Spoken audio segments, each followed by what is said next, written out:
Hey guys, it's Hope, and today I'm going to be talking about the Russian sleep experiment. I'm sorry for the wind. It is like super windy out here, and I really don't want to film inside because I just don't. But it was really good weather, and I was like, hey, it's a really good time to film a video. But now it's really windy. It's messing up my hair, and it's about to rain. There's a lot of cumulonimbus clouds up in the sky. Hey, I know science. Yes. So anyway, I heard this story from a girl on YouTube. I think her name is Natalia. I've been watching basically all of her videos because I was going through Ouija board videos, and she posted about like 2 Ouija board videos. Her friend was possessed. It's scary, guys. It's scary. And somebody said that they wanted to see a part 2 of things you should know before you play with the Ouija board. So I'll make sure to do that for you guys. And the Russian sleep experiment is pretty scary. It's pretty graphic. So yes, I'm not going to go too into graphic details because I don't want to scare you guys. But yeah, let's get started.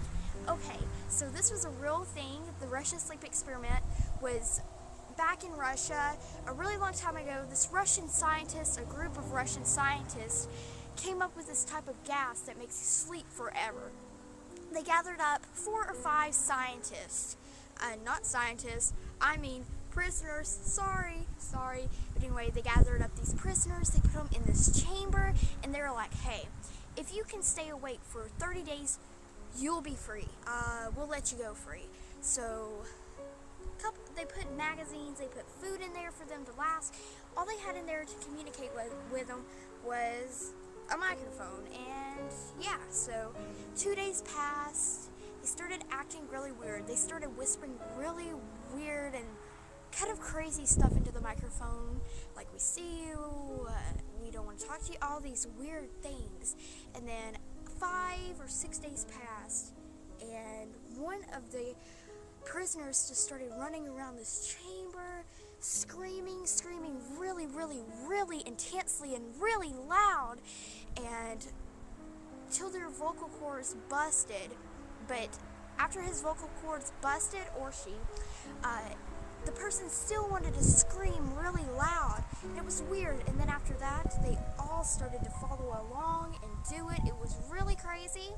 After about 10 days, they started doing things and sticking it on the wall. I'm not even going to go into detail with that because it's pretty much so disgusting, but I hope you get what I'm talking about. They started doing things, putting it all over the wall with papers where nobody could see them. After a couple days, the scientists started getting worried. About 20 days or 15 days passed, and it became so silent they thought the microphone had stopped working. So one of the scientists went in there, and one of the, or 2 or 3 prisoners had their intestines ripped out of them. Blood was everywhere, about 2 inches and on the ground. It's pretty disgusting. So they took them to a hospital, and they said, I don't want anesthesia, I don't want to go to sleep. One of them, is that a cop? What is that? One of the prisoners said, I don't want to go to sleep, but they put him asleep anyway for surgery. They're going to sew him back up, cut him, make him better, and they put him to sleep. And when they put him to sleep, he automatically went brain dead.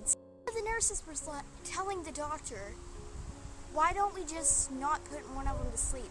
All of them to sleep. Let's just not put them to sleep, because we already killed one of them. Let's just not put them to sleep.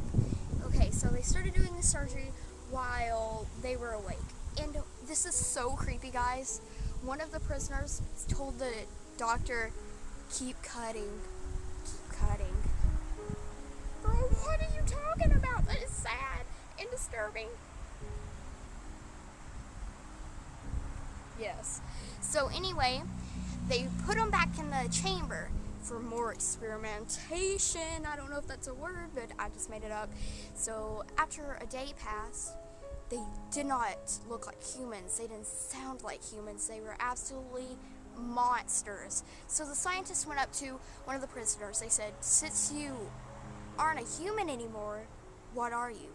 And the prisoner looked right in his eyes and said, I am your worst nightmare. I'm the thing you fear when you're laying there half asleep. That Girl, that's scary. It's a real thing. The Russian sleep experiment is a real thing.